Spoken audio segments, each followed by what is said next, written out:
Welcome to platform UPSC. आज अपन जो third chapter जो शुरू किया था salient features of the constitution, उसका जो सेकंड पार्ट जो है चैप्टर 3 का, वो अपन देखेंगे। इसमें अपन पढ़ रहे थे कि जो सेलिएंट फीचर्स जो है, पिछला जो लेक्चर था, जो पिछला जो वीडियो था, उसके अंदर अपन ने 4 सेलिएंट फीचर्स पढ़े थे। फर्स्ट था जो भारत का संविधान है, वो जो सबसे बड़ा लिखित संविधान है, बिगेस्ट रिटन। दूसरा अपन ने पढ़ा था कि विभिन्न स्रोतों से विहित है, विभिन्न स्रोतों से इसको लिया गया है। तीसरा अपन ने पढ़ा था रिजिडिटी के बारे में या फ्लेक्सिबिलिटी जो थी उसके बारे में पढ़ा था। तीसरा था कि एकात्मकता की ओर झुकाव है भारत के संविधान का, मतलब इसकी संसदीय व्यवस्था है, फेडरल सिस्टम है, लेकिन जब जरूरत पड़ती है तो यूनिटरी जो सिस्टम है उसको भी वो फॉलो करता है। या मेनली अगर देखा जाए तो संघीय व्यवस्था प्रॉपर नहीं है। संघीय व्यवस्था का पता लगाने के लिए अपने क्या किया था, जो यूएसए का जो कॉन्स्टिट्यूशन है उससे उसको कंपेयर किया था, क्योंकि संघीय व्यवस्था जो है उसको कहीं पे भी प्रॉपर डिफाइन नहीं किया गया। जब भी किसी देश के संघीय व्यवस्था होने के बारे में पता लगाया जाता है तो उसका जो संविधान है उसको यूएसए का जो संविधान है उससे अपन कंपेयर करते हैं। फिर जो कंपेयर करते हैं तो उसके अंदर 5 या 6 चीज़ें होती हैं जो अलग अलग जो पैरामीटर्स होते हैं उन पे अपन डिस्कस करते हैं। जैसे जो सशक्त केंद्र होगा, एकल संविधान होगा, एकल नागरिकता होगी, संविधान का लचीलापन है, रिजिडिटी है, एकीकृत न्यायपालिका है, या केंद्र और राज्यपाल, ये तो यूनिटरी की हैं। अगर अपन ये देखें कि जो संविधान है वो फेडरल है, उसके लिए क्या करेंगे, उसके लिए देखेंगे कि जो 2 सरकारें होंगी, शक्तियों का विभाजन होगा, लिखित संविधान होगा, संविधान जो है कॉन्स्टिट्यूशन है वो सर्वोपरि होगा, संविधान की सर्वोच्चता होगी, संविधान कठोर होगा, रिजिड होगा, और इंडिपेंडेंट जुडिशरी होगी, और द्विसदनीयता होगी, मतलब लोकसभा और राज्यसभा होगी, और जो स्टेट है उसमें भी विधानसभा होगी और विधान परिषद होगी। लेकिन जो भारत है उसके अंदर जो राज्य जो है उनके पास इस बात की परमिशन होती है, वो राज्य हैं उसमें द्विसदन रखें या नहीं रखें, वो उनकी नीड के ऊपर डिपेंड करता है, या उनकी जो वांट्स हैं या उसके कार्य के ऊपर डिपेंड करता है। अगर वहाँ पर ज़रूरत है तो ही रखा जाता है। अब अगला जो है वो पांचवा जो पॉइंट है वो है सरकार का संसदीय रूप। मतलब जो सरकार जो है वो संसदीय है, संसदीय स्वरूप में कार्य करती है। संसदीय स्वरूप में कैसे? भारतीय संविधान ने अमेरिका की अध्यक्षीय प्रणाली के बजाय ब्रिटेन की संसदीय तंत्र को अपनाया है। मतलब जो अमेरिका जो है, यूएसए में प्रेसिडेंशियल शासन है, अध्यक्षीय, और जो ब्रिटेन जो है उसमें संसदीय है, ग्रेट ब्रिटेन उसमें संसदीय है। कैसे? इसमें क्या डिफरेंस है? मतलब ये हुआ कि जब संसदीय जो शासन प्रणाली जो होती है उसके अंदर क्या होता है कि जो अध्यक्षीय शासन प्रणाली जो होती है उसके अंदर शक्तियों का एक प्रॉपर विभाजन होता है। जो 2 शक्तियाँ जो होती हैं वो अलग अलग, जो राज्य और जो केंद्र है उसके अंदर प्रॉपर बटी हुई होती हैं। लेकिन जब संसदीय स्वरूप जो होता है उसके अंदर क्या होता है, शक्तियों के अंदर समन्वय होता है, या फिर जो विधायिका और जो कार्यपालिका है उनके मध्य समन्वय होता है।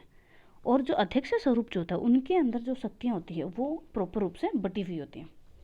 तो इसके अंदर लिखा है कि संसदीय व्यवस्था जो है विधायिका और कार्यपालिका के मध्य समन्वय व सहयोग के सिद्धांत पर कार्य करती है।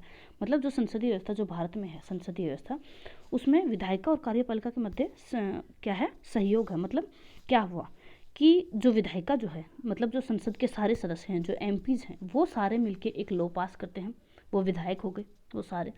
और जो कार्यपालिका के जो सदस्य हैं, यानी जो मंत्री जो लोग हैं, जो एग्जीक्यूटिव जो लोग हैं, वो सारे मिलके उसको एग्जीक्यूट करते हैं, यानी उसको लागू करते हैं। और जितने भी जो मंत्री होते हैं वो क्या होते हैं, वो सारे विधायिका या संसद के प्रति उत्तरदायी होते हैं। ये पूरा संसदीय स्वरूप होता है। इन सब के मध्य क्या होता है, समन्वय होता है। और जो अध्यक्षीय जो स्वरूप होता है उनके अंदर शक्तियों का प्रॉपर विभाजन होता है।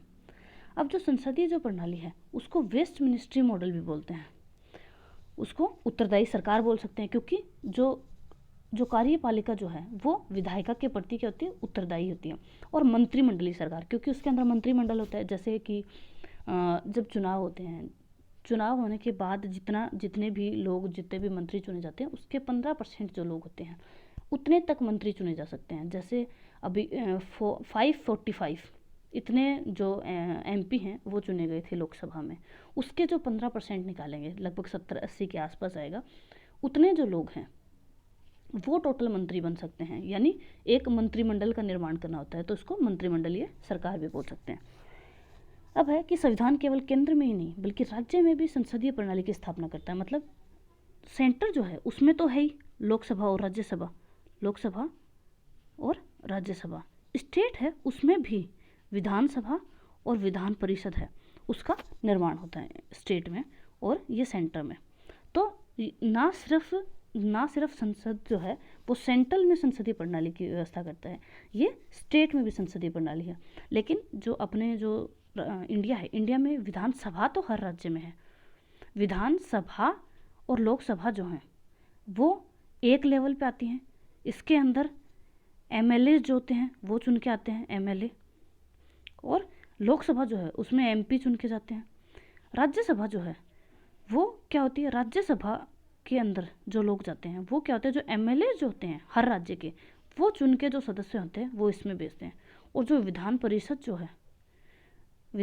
जो है उसमें अलग अलग तरीके से रूल होते हैं कि 1/3 जो लोग हैं वो विधानसभा के जो लोग हैं वो चुनेंगे, 1/3 हैं वो अलग तरीके से चुने जाएंगे, 12 जो सदस्य हैं उनको राज्यपाल चुनेगा। तो इस तरीके से यहाँ पे लोगों का चुनाव होता है। लेकिन मेन पॉइंट ये है कि जो सेंटर है उसमें लोकसभा राज्यसभा होती है और जो स्टेट है उसमें विधानसभा और विधान परिषद होती है। अब है कि भारत में संसदीय प्रणाली की कुछ विशेषताएं हैं, उनके बारे में अपन देखते हैं। फर्स्ट तो है कि वास्तविक नामात्र के कार्यपालिकाओं की उपस्थिति है। मतलब कि जो कार्यपालक जो हैं, जो एग्जीक्यूटिव जो हैं, जो मंत्री जो है वो वास्तविक हैं और नामात्र के हैं। मतलब उनका जो नंबर है मतलब कम है, उनकी जो संख्या है वो कम है, बहुत ज़्यादा नहीं है। जैसे अगर माना जाए कि 545 टोटल नंबर हैं एमपी लोकसभा में और लगभग 70 या 80 के आसपास मंत्री, इससे ज़्यादा नहीं हो सकते, क्योंकि जितनी जो संख्या है एमपी की उसके 15% की संख्या ही मंत्री बन सकते हैं। तो कुछ ही जो लोग होते हैं उनकी संख्या क्या होती है, कम होती है। दूसरी उनका है कि बहुमत वाले दल की सत्ता होती है। जिसको बहुमत मिलता है चुनाव प्रोसेस के अंदर, जिसको लास्ट में बहुमत मिलता है उसके दल की सत्ता होती है, या फिर हो सकता है गठबंधन सरकार हो जाए, तो वो भी बहुमत ही हुआ क्योंकि बहुत सारे जो ग्रुप से थे वो मिल के आ गए। दूसरा है विधायिका के समक्ष कार्यपालिका की संयुक्त जवाबदेही है। मतलब विधायिका जो है यानी 545 जो पीपल हैं, जो विधायक जो हैं, उनके आगे ये जो 60 या 70 या 80 जो भी मंत्री जो हैं वो इनको जवाबदेही है। मतलब कि जो भी कार्य ये लोग करते हैं उनको हर बात का ब्यौरा जाके संसद में इन विधायक जो हैं इनके सामने देना पड़ता है। या कोई कार्य करने से पहले बजट की मांग रखी जाती है, या कोई चीज़ है कुछ भी करना है या लॉ पास करना, उससे पहले क्या होता है विधायिका जो होते हैं उससे परमिशन ली जाती है और जवाबदेही होती है। उनको इस चीज़ का जवाब विधायकों को देना पड़ता है। मतलब जितने भी जो मंत्री होते हैं उनको हर चीज़ का जवाब विधायकों को देना पड़ता है, यानी संयुक्त जवाबदेही होती है। चौथा है विधायिका में मंत्रियों की सदस्यता। मतलब ये हुआ कि जो मंत्री जो होते हैं या 70-80 के आसपास जितने भी मंत्री हैं वो सबसे पहले एमपी बनेंगे। मतलब जब तक वो विधायक नहीं होंगे तब तक वो मंत्री नहीं बन सकते। तो सबसे पहले विधायक बनना जरूरी है। सबसे पहले विधायक बनेंगे तभी वो जाके मंत्री बनेंगे, मंत्री पद के लिए नियुक्त हो सकते हैं। अगर किसी भी सदस्य को मंत्री बनाया जाता है जो कि विधायक नहीं है तो उसको 6 महीने के अंदर अंदर किसी भी सदन में, लोकसभा या राज्यसभा में मंत्री परिषद या क्या बनना, एमपी जो है या उसकी जो सदस्यता जो है संसद की सदस्यता ग्रहण करनी पड़ेगी। जैसे अपने जो अभी जो जयशंकर हैं, जो विदेश मंत्री जो हैं अपने जयशंकर, उनको वो आईएफएस की जो पोस्ट है इंडियन फॉरेन सर्विस उससे रिटायर हुए, उसके बाद उनको सीधा विदेश मंत्री बना दिया गया, फॉरेन मिनिस्टर। उस टाइम पे क्या हुआ कि ये संसद के सदस्य नहीं थे। उनके बाद इनको क्या क्या गुजरात की कोई सीट्स हैं, गुजरात की सीट से उनको राज्यसभा में एक सीट प्रदान की गई। मतलब उनको संसद का सदस्य बनाया गया। मतलब जो मंत्री होते हैं उनको विधायिका में पहले अपना स्थान ग्रहण करना पड़ता है या संसद के सदस्य होने चाहिए। तीसरा है प्रधानमंत्री या मुख्यमंत्री का नेतृत्व। मतलब जो भी गवर्नमेंट जो है, जो भी बहुमत के बाद जो सरकार मिली है, तो राज्य के अंदर मुख्यमंत्री यानी चीफ मिनिस्टर, और स्टेट के जो देश है सेंटर के अंदर प्राइम मिनिस्टर जो है वो हेड ऑफ द गवर्नमेंट होगा, हेड ऑफ द गवर्नमेंट। एक पोस्ट होती, एक तो नाम होता है हेड ऑफ द गवर्नमेंट, एक होता है head of the state, head of the state. Head of the state क्या होता है? हेड ऑफ द स्टेट जो होता है वो होता है, हेड ऑफ द स्टेट जो है सेंटर का, वो होते हैं प्रेसिडेंट, राष्ट्रपति। और हेड ऑफ द स्टेट राज्य का कौन होगा? वो होगा राज्यपाल यानी गवर्नर। तो दो पोस्ट होती हैं, एक तो हेड ऑफ द गवर्नमेंट, एक होता है हेड ऑफ द स्टेट। अगला है निचले सदन का विघटन। मतलब ये है कि अगर जो निचला जो सदन है, लोकसभा या विधानसभा जो है, ऊपर वाला सदन क्या है? राज्यसभा या विधान परिषद। नीचे वाला सदन है लोकसभा या विधानसभा। जो नीचे वाला सदन जो है उसमें अगर बहुमत नहीं हो तो क्या होगा? अगर बहुमत नहीं हो या विश्वास, मतलब कि जो सदस्य हैं वो दूसरी पार्टी में चले जाएं या ऐसा कुछ हो जाए, तो क्या होगा? संसद का विघटन हो सकता है। तो ये था इसके अंदर। भारतीय संसद प्रणाली बड़े पैमाने पर ब्रिटिश संसदीय प्रणाली पर आधारित है, फिर भी दोनों में कुछ मूलभूत अंतर है, मतलब कुछ डिफरेंस तो अभी भी है। उदाहरण के लिए ब्रिटिश संसद की तरह भारतीय संसद संप्रभु नहीं है। मतलब ये हुआ कि जो ब्रिटिश जो संसद है, पार्लियामेंट जो है, वो कोई भी रूल बना सकती है। ब्रिटिश जो पार्लियामेंट है वो कोई भी रूल बना सकती है, लेकिन इंडियन पार्लियामेंट जो है वो ऐसा नहीं कर सकती। उसके ऊपर इंडियन जो पार्लियामेंट है उसके ऊपर जो जुडिशरी जो है, जो सुप्रीम कोर्ट जो है, वो हर चीज़ का ध्यान रखते हैं कि कोई भी जो लॉ है वो कॉन्स्टिट्यूशन के अगेंस्ट नहीं जा रहा हो या एकदम से उसको पूरे एकदम से संप्रभु नहीं है वो। इसके अलावा भारत का जो प्रधान है वो निर्वाचित व्यक्ति होता है। जैसे भारत के प्रधानमंत्री जो है वो निर्वाचित व्यक्ति है जो गणतंत्र है, जबकि ब्रिटेन में जो है भारत का जो प्रधान है वो निर्वाचित व्यक्ति होता है, यानी जो अपने राष्ट्रपति हैं वो निर्वाचित हैं, जबकि ब्रिटेन में जो है वो उत्तराधिकारी होता है, यानी उनकी जो रानी है, जो क्वीन है, वो होती है उनकी प्रधान। और जो निर्वाचित की बात है तो प्रधानमंत्री तो दोनों में निर्वाचित होते हैं, जैसे बोरिस जॉनसन है, और इंडिया में प्राइम मिनिस्टर मोदी हैं। लेकिन जो प्रधान है, राष्ट्रपति जो है, वो भारत में तो निर्वाचित हैं, लेकिन जो ब्रिटेन है उसमें निर्वाचित नहीं है, वो उनका उत्तराधिकारी जो व्यवस्था है उसके अंदर आता है, राजशाही परिवार जो है उसके अंदर। अब है किसी भी संसदीय व्यवस्था में, चाहे वह भारत हो अथवा ब्रिटेन, प्रधानमंत्री की जो भूमिका है तो वो बहुत ही महत्वपूर्ण हो गई है, और इसी वजह से इसको क्या बोलते हैं? प्रधानमंत्री गवर्नमेंट का नाम देते हैं, प्रधानमंत्री सरकार। अब जो सिक्स्थ जो विशेषता जो है भारत के संविधान की है, जो सेलिएंट फीचर्स जो है, उसमें सिक्स्थ है संसदीय संप्रभुता एवं न्यायिक सर्वोच्चता में समन्वय। मतलब जो संसद की संप्रभुता है, मतलब कि एक तरीके से पार्लियामेंट है वो भी, उसको भी बहुत सारी शक्तियाँ मिली हैं, और जो जुडिशरी जो है, जो न्यायालय है, उनको भी बहुत सारी शक्तियाँ मिली हैं। तो मतलब ये नहीं है कि हर दोनों को बहुत सारी शक्तियाँ मिली हैं, लेकिन इसका मतलब ये नहीं है कि शक्तियों में बैलेंस ना हो। दोनों एक दूसरे को बैलेंस करती हैं, कोई भी किसी से ऊपर नहीं है, कोई भी किसी से नीचे नहीं है, दोनों एक दूसरे को बैलेंस करती हैं। तो अगला है संसदीय संप्रभुता। संसदीय संप्रभुता, कल जो पिछला जो लेक्चर था उसके अंदर एक मिस्टेक हो गई थी कि जो 42nd अमेंडमेंट है वो हुआ था 1976 में, और जो 44th जो अमेंडमेंट है वो 1978 में हुआ था। तो मैंने कल मिस्टेक से बोलते था 1977 में हुआ था। तो एक तो संसदीय संप्रभुता और एक न्यायिक सर्वोच्चता, यानी जो न्यायिक जो सर्वोच्चता है, मतलब पावर तो बहुत ज़्यादा है लेकिन उसको क्या है, बैलेंस किया गया है। तो इसमें क्या है, संसद की संप्रभुता का नियम ब्रिटिश संसद से जुड़ा हुआ है। मतलब जो ब्रिटिश जो गवर्नमेंट है, वहाँ के जो संसद है उसको अथाह जो अधिकार मिले हुए हैं, जबकि न्यायपालिका की जो सर्वोच्चता है वो अमेरिका से लिया गया है। मतलब जो न्यायपालिका जो है, सुप्रीम कोर्ट जो है अमेरिका का, उसको बहुत अधिक अधिकार मिले हुए हैं। तो ये दोनों चीज़ें अलग अलग जगह से ली गई हैं। दोनों चीज़ें यहाँ से लेने के बाद इंडिया में इनको अप्लाई करने के बाद इनमें बैलेंस रखा गया है, किसी भी चीज़ को एक के ऊपर हावी नहीं होने दिया गया।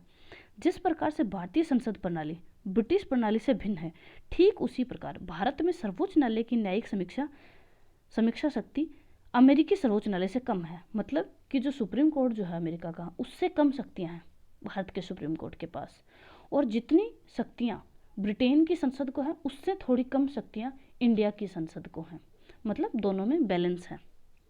ऐसा इसलिए है क्योंकि अमेरिकी संविधान में विधि की नियत प्रक्रिया का प्रावधान है, जबकि भारतीय संविधान में विधि द्वारा स्थापित प्रक्रिया, ये जो सारी चीज़ें हैं वो जब अपन आर्टिकल 21 पढ़ेंगे कि विधि की न्यायिक प्रक्रिया क्या होती है या विधि द्वारा स्थापित प्रक्रिया क्या होती है, उसमें अपन देखेंगे। मतलब लेकिन मेन पॉइंट जो है वो समझने का पॉइंट ये है कि इन दोनों को बैलेंस किया गया है, किसी को भी एक दूसरे के ऊपर हावी नहीं होने दिया गया या कोई भी दूसरे के ऊपर रूल नहीं कर सकता।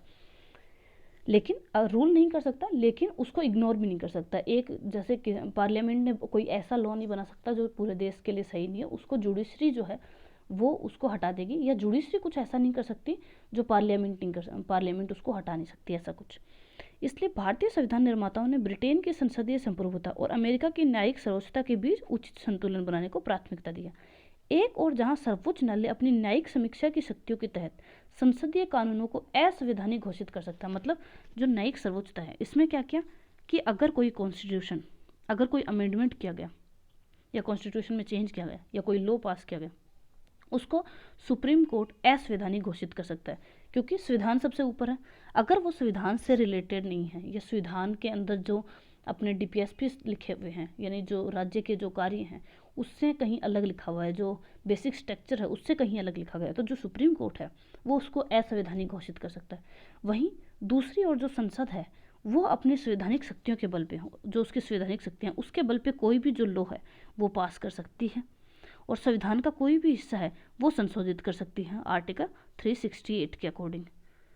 ओके, तो मतलब दोनों को शक्तियाँ बहुत अधिक हैं लेकिन उन दोनों में आपस में बैलेंस बना हुआ है।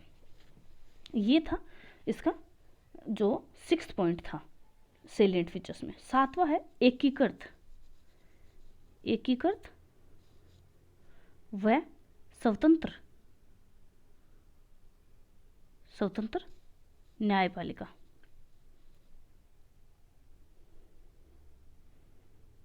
एकीकृत व स्वतंत्र न्यायपालिका। भारतीय संविधान एक ऐसी न्यायपालिका की स्थापना करता है जो अपने आप में एकीकृत होने के साथ साथ स्वतंत्र भी है। एकीकृत कैसे कि सारा जो सिस्टम है वो एक ही है, इंटीग्रेटेड है, एक दूसरे के साथ जुड़े हुए हैं आपस में, लेकिन एक स्वतंत्र है, वो उसके ऊपर किसी दूसरे का दबाव नहीं है। जैसे भारत की न्याय व्यवस्था में सर्वोच्च न्यायालय शीर्ष पे है, सुप्रीम कोर्ट सबसे ऊपर है, उसके नीचे हाई कोर्ट है, उसके नीचे क्या है, उसके नीचे जिला न्यायालय है या अधीनस्थ न्यायालय जिसको बोल सकते हैं, उसके अंदर क्या क्या आएगा, जिला न्यायालय आएगा, निचली अदालतें आएंगी, ये सारी चीज़ें हैं। न्यायालयों का एकल तंत्र है और केंद्रीय कानूनों के साथ राज्य कानूनों को लागू करता है।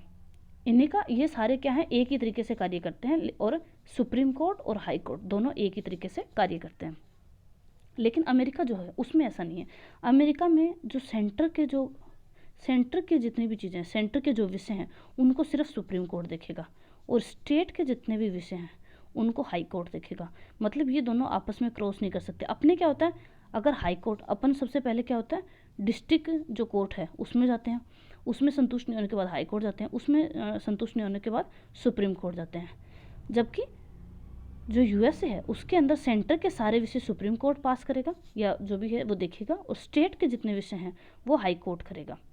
हाई कोर्ट फाइनल जो है वो वर्डिक्ट देगा स्टेट के विषयों पे, और जो सुप्रीम कोर्ट है वो सेंटर के विषयों पे फाइनल वर्डिक्ट। ऐसा नहीं है कि हाई कोर्ट के अंदर संतुष्ट नहीं होने पे अमेरिका के अंदर सुप्रीम कोर्ट में नहीं जाया जा सकता। ये है अमेरिका के अंदर जो सिस्टम है वो।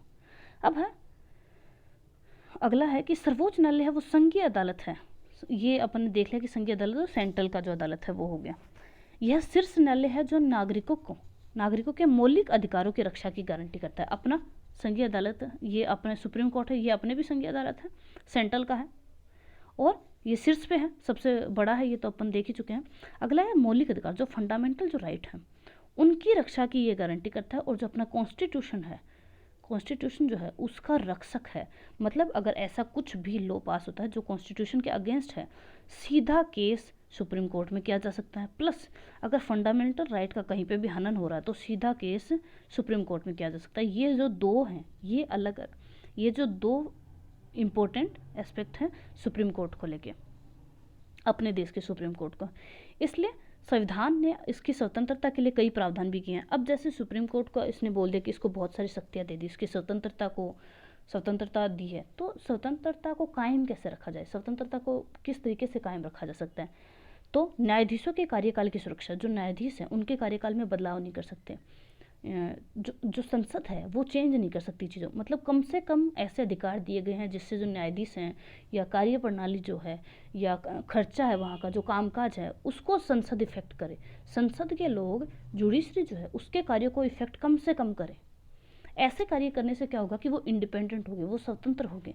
तो क्या क्या कार्य किए गए हैं? न्यायाधीशों के कार्यकाल की सुरक्षा, न्यायाधीशों का जो कार्यकाल है ऐसे फिक्स कर दिया कि जो अपना CJI है, चीफ जस्टिस ऑफ इंडिया है, उसका जो है वो 65 ईयर की एज तक कर दिया, या 6 साल 5 साल 6 साल के लिए कर दिया। फिर अगला है न्यायाधीशों के लिए निर्धारित सेवा शर्तें हैं वो फिक्स कर दी।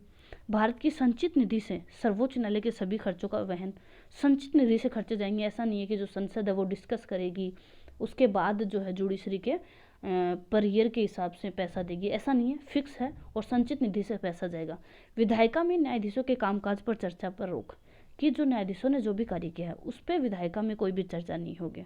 और सेवानिवृत्ति के बाद अदालत में कामकाज पर रोक, ऐसा नहीं है कि कहीं से लालच ले लिया जाए और सुप्रीम कोर्ट या हाई कोर्ट से क्या बोलते हैं उसको, सेवानिवृत्त होने के बाद कहीं और दूसरे जो कोर्ट है उसके अंदर कार्य करना जाए, ऐसा नहीं है। इससे क्या होगा, लालच आ जाएगा, ऐसा नहीं कर सकते।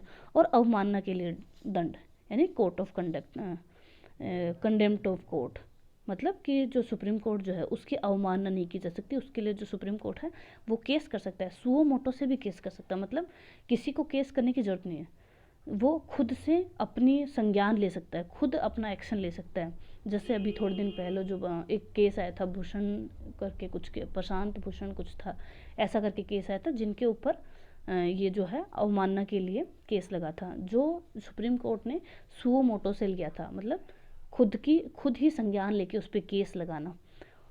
तो ये ऐसा कर सकते हैं। और कार्यपालिका से न्यायपालिका को अलग रखना, जो भी जो कार्य हैं एग्जीक्यूटिव के कार्य जो हैं वो अलग होंगे और जुडिशरी के जो कार्य हैं वो अलग होंगे। ये सारी चीज़ें जो हैं वो जो अपना सुप्रीम कोर्ट है उसको स्वतंत्र बनाती हैं। ये इसका था कि स्वतंत्र बनाने के लिए क्या अलग अलग तरीके से अपने जो संविधान है उसके अंदर क्या कैसे ऐसे रूल लगाए गए हैं जिनकी वजह से जो अपनी जुडिशरी है वो अलग रहे और बैलेंस करे, मतलब कि जो संसद है उसको भी कंट्रोल करे और अलग भी रहे। तो जो संसद है वो जुडिशरी को कंट्रोल नहीं कर सकती और जुडिशरी है वो संसद को भी कंट्रोल नहीं कर सकती। ये इसका 7वां फीचर था। अगला है मौलिक अधिकार, जो फंडामेंटल राइट्स जो हैं, ये अपने संविधान का एक जो फर्स्ट तो ये है कि ये USA से लिया गया, लेकिन USA में ये बहुत ज़्यादा रिजिड हैं, इनको चेंज नहीं किया जा सकता। इंडिया में जो फंडामेंटल राइट्स हैं उनको चेंज किया जा सकता है, उनको कम किया जा सकता है या बढ़ाया जा सकता है। जैसे इसका एक एग्जांपल तो हुई, एक एग्जांपल है आर्टिकल 30, पहले जो था आर्टिकल 30, पहले क्या था, प्रॉपर्टी का राइट जो था, राइट ऑफ प्रॉपर्टी जो था, वो इसको हटा दिया। ये पहले फंडामेंटल राइट था और इसको हटा के अभी 300 जो है, आर्टिकल 300A या 300 के अंदर इसको डाल दिया। अब इसको लीगल राइट बना दिया, लीगल राइट बना दिया। ओके, तो अब इसके अंदर क्या हुआ कि टोटल जो है, तो इसका मतलब ये हुआ कि जो फंडामेंटल राइट जो है वो चेंज किए जा सकते हैं। अब फर्स्ट है 6 और जो संविधान है, 6 और अधिकार हैं, मौलिक अधिकार हैं, उसमें फर्स्ट तो है समानता का अधिकार। समानता का जो अधिकार है इसमें 4 अधिकार हैं, समानता का अधिकार, 4 नहीं, इसके अंदर 5 अधिकार हैं। आर्टिकल 14 से लेके आर्टिकल 18 तक 5 अधिकार हैं।